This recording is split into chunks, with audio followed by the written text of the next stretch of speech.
Chipset A13 Bionic, iPad OS yang stabil, layar yang besar, kombinasi itu ada pada gadget satu ini. Ya, iPad 9.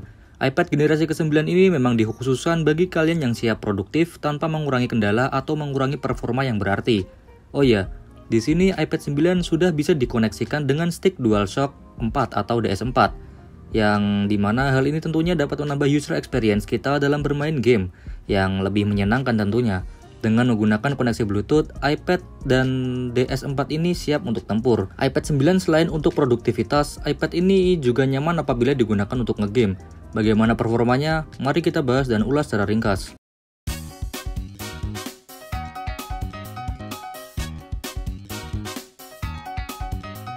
Game yang pertama kita tes di sini ialah game Battle Royale yang cukup fenomenal pada eranya. Tak lain dan tak bukan ialah PlayerUnknown's Battlegrounds atau yang disingkat PUBG atau lebih sering disebut PUBG ya. Untuk settingan grafisnya seperti ini. Dengan minimnya drop FPS, iPad ini cukup piawai dalam melibas game ini. Tak lupa juga lubang jack audio yang masih disematkan oleh Apple di sini membuat user experience dalam gaming kita akan lebih menyenangkan tentunya. Dengan mendengar step-step dari musuh yang lebih jelas dan detail, intinya asik lah. Mengenai kapasitas daya baterai, iPad ini mampu bertahan hingga belasan match.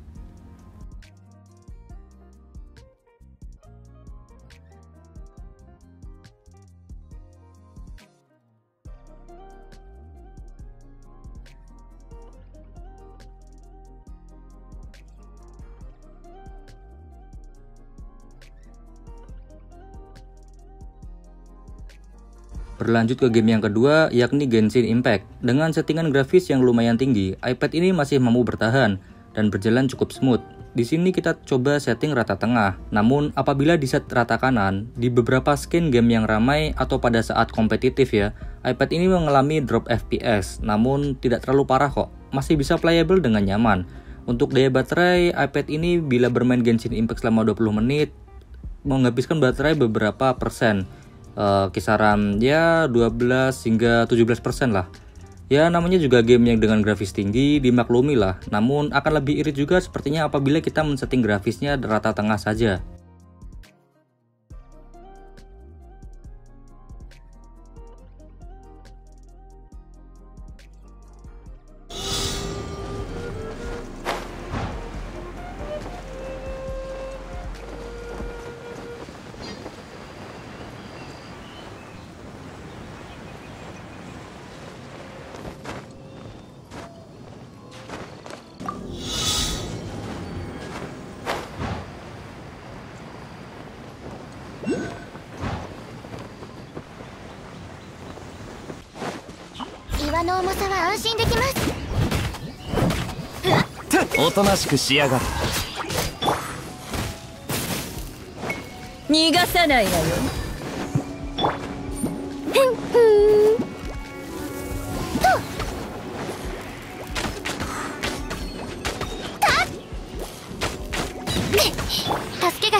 Game yang ketiga ialah Mobile Legends. Untuk MOBA yang satu ini saya tidak bisa berkomentar banyak. Satu kata, istimewa. Settingan grafisnya bisa di set segini. Dan untuk gameplaynya yang ditampilkan di sini sangat smooth dan nyaman di mata. Pergerakan karakter di game ini tidak ada istilah nge-lag.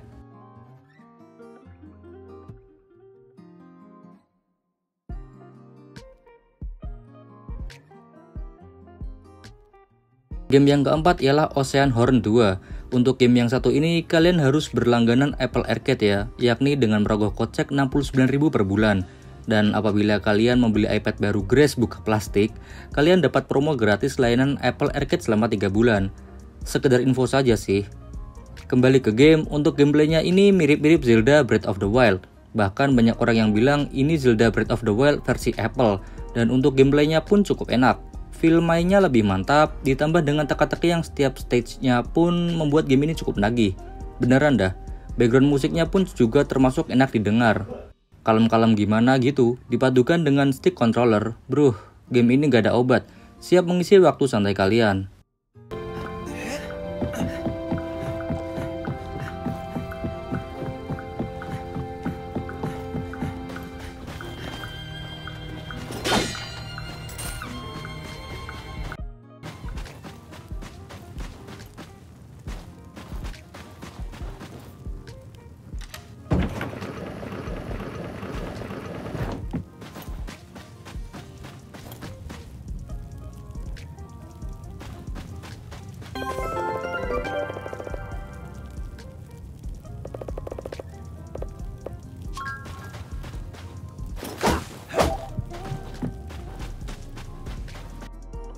Game yang kelima ialah Rayman Adventures. Game keluaran Ubisoft ini cukup populer. Rayman series pun hadir di App Store. Game ini cukup friendly, baik dari segi gameplay, animasi, dan soundtracknya. Tidak sulit dalam memainkan game ini. Walau terkesan sederhana, game ini cukup enak dimainkan dan cukupanlah dalam hal mengusir rasa bosan.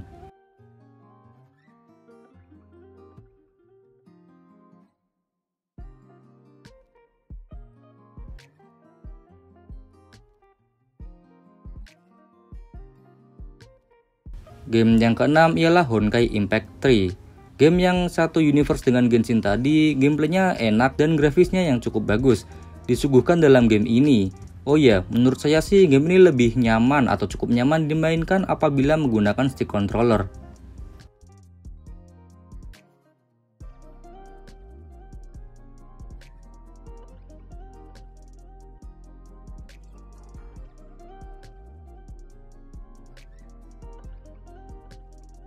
Akhir kata, iPad 9 ini kesimpulannya sih dengan harga yang kisaran 5 jutaan, iPad 9 ini cukup worth untuk kalian yang memang sedang mencari gadget gaming mobile selain HP.